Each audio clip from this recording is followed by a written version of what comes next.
Hey there. I know this isn't my normal style of video, but I did want to address this on this channel since I've mainly been experiencing this on this channel, and while I upload these types of quote-unquote rant videos to TikTok, they're usually too long for me to upload here as shorts, but they're formatted for TikTok so they would be ugly. So basically, I might upload a video like this on YouTube from here from time to time, formatted for YouTube instead. But this is about the comments that I've been receiving from well-intentioned, kind people remarking that I shouldn't be bringing any attention to some of the hateful comments I've been getting that I've been bringing up in terms of ableism. And while I 100% appreciate the intention you guys have in looking out for me and being concerned about my well-being, I'm not posting these comments necessarily because I am hurt by them, and the vast majority of negative and hateful comments I do get, I either ignore, delete, block, etc. Most of them are not worth my time and people just being nasty. But when I see a comment that has to do with ableism and relates to it and relates to my medical conditions, and I decide to bring attention to it, my intention with this is to turn it into an educational moment. I want to talk about ableism. I want to talk about the various ways that it manifests itself. I want to talk about the various medical conditions that exist, the various things that they affect, and sort of expand people's horizons on this topic generally, on top of discussing how pervasive ableism is in gaming spaces in general. So it's a matter of education and awareness rather than me being hurt by it or letting it get to me or anything like that. That's why I include so much information in the post that I have made about this, is because I'm trying to prompt people to think about this a little more deeply beyond it just being a hate comment. I'm trying to turn it into something where people are like, oh, I didn't think about that before, but that makes sense. The comments that I usually post, that I usually like screenshot or keep evidence of, or sometimes I use it as a jumping off point for a TikTok video, I usually have the people blocked already. I'm not interested in engaging with debate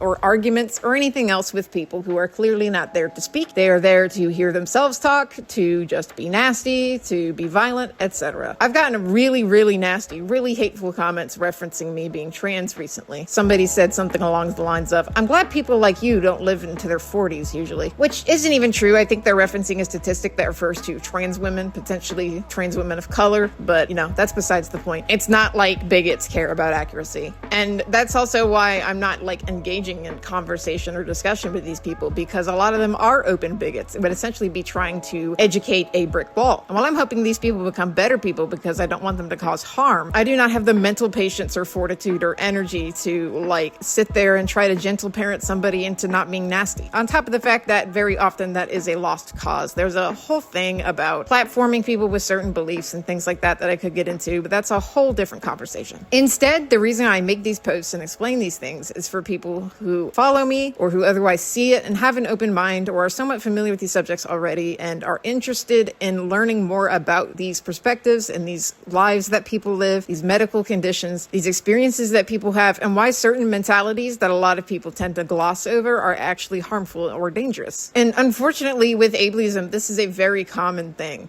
As somebody with mild strabismus, it's really unfortunate that crossed eyes is just the butt of so many jokes. It's a really unfortunate and disappointing thing. And I think secondary to that, one of the most frequent jokes I've witnessed in terms of physical appearance in the gaming community is comments about drooling or mouth hanging open, which one of my most recent comments that I posted and talked about involved the latter. And those things are used as indicators of intelligence, or the people making them are very, very self-aware, and they will just straight up use images of people with conditions that involve these things as reaction material or meme material, or just ways of calling the people that they're talking to insults. At that point, that person straight up does not see disabled people or developmentally disabled people or intellectually disabled people specifically as human beings. It's quite clear where they stand on things. And no amount of education is going to fix that. And I'm not even sure if something like that would need to be explained. I don't know how many people viewing this have seen that one gif of that one person who clearly has a developmental disability having lights shoved in his face. But yeah, that's the kind of thing I'm talking about. That's something that I don't feel like I should need to talk about. Whereas with the mouth hanging open thing, your mouth hanging open when you're focused is quite normal, I think. I'm not sure to the degree in which it does happen, but people who deal with that more frequently, who have more difficulty with jaw control due to muscular problems, nerve problems, etc., have a different relationship to that than people whose mouth just gets kind of wonky when they focus, And while mine kind of is mostly on the normal end of things, it is inevitably influenced by the condition I have due to it being neuromuscular, and I also have issues with drooling and other things like that related to it. And I I just generally have a lot of things that overlap with the category of developmental disability and the ways that people portray that and associate it with intelligence and use it to dehumanize and insult people. And while it is demoralizing and hurtful to witness, I want to talk about it because I want to find the people who are willing to listen and change and learn, or at least become more aware of these things and how they work and what the intricacies and details are, even if they're somewhat aware that these things are wrong already, which I would say a good chunk of the gaming community isn't there yet, but that's based on my personal experience and what I've personally seen. I did grow up with a brother whose favorite word,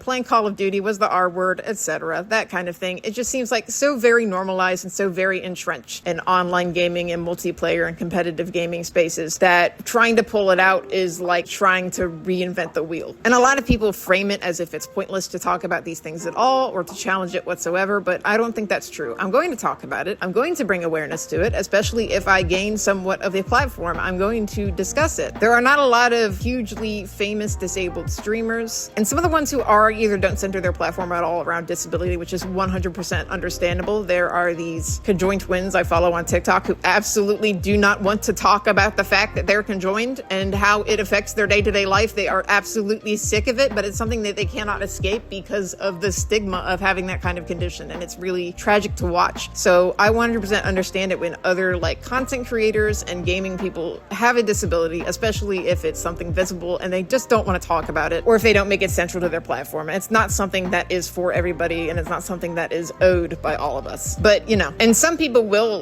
make disability central to their sort of platform in a way, but they may not talk about it and they may not want to talk about details. They may not necessarily want to take on the role of an educator. So I just feel like I should try to use my knowledge to have at least somewhat of a positive impact, as well as maybe create a space where other disabled gamers feel more welcome. I don't think that's going to be perfect. There are a lot of ways in which I'm not disabled, and I'm going to have the weak point of unintentionally sometimes replicating prejudice against people who have disabilities that are not like mine. I'm still sighted, I'm still hearing. I'm not a full-time wheelchair user. I'm very much ambulatory and part-time. So I have a different relationship to those kinds of things than people who are blind, deaf, low vision, hard of hearing, people who need full-time wheelchair use, people who need a lot of help in just moving around in general. Obviously, I don't have that kind of experience, and the only insight I can offer into that is what I've heard from those people in the spaces that I've been in. But I've also engaged with disability studies and such, so I have somewhat of a different perspective on things than what a lot of people on social media who, for example, have a large platform and talk about neurodivergence might talk about, because I've familiarized myself with certain philosophies and theories that have a bit of a different perspective on things than what I tend to see on those spaces and social media. That is all to say that the reason why I highlight these comments and why I talk about these things is not to give these people attention. I tend to block them beforehand, so ideally they don't even know that I'm talking about it in the first place, because they shouldn't be able to see it, at least on most platforms, with how their blocking mechanism functions. It's to try to open people's eyes about things, to maybe appeal to people who have engaged in this behavior and can recognize that it's wrong, maybe they can grow and change, just overall turning it into an educational advocacy awareness opportunity and not just a negative experience that inevitably every disabled person faces online. Whether this is something indirect or direct or 100% intentional, it just kind of happens. I appreciate everybody's concern, and I know that you're not supposed to feed the trolls. For the most part, I try to avoid getting into conflict with people online. Sometimes I sink into that hole, but there's a point where I draw a line, and I've more and more been able to just block and not engage with people who are clearly not here to treat anybody like a human being. And I hope that you gain something from this. Gaining over 400 followers from a reaction video to flats where my audio was absolutely fucked because I still need to fix my filter settings for OBS, because that's the reason it's cutting off. Otherwise you would hear absolutely all of my screeching and screaming.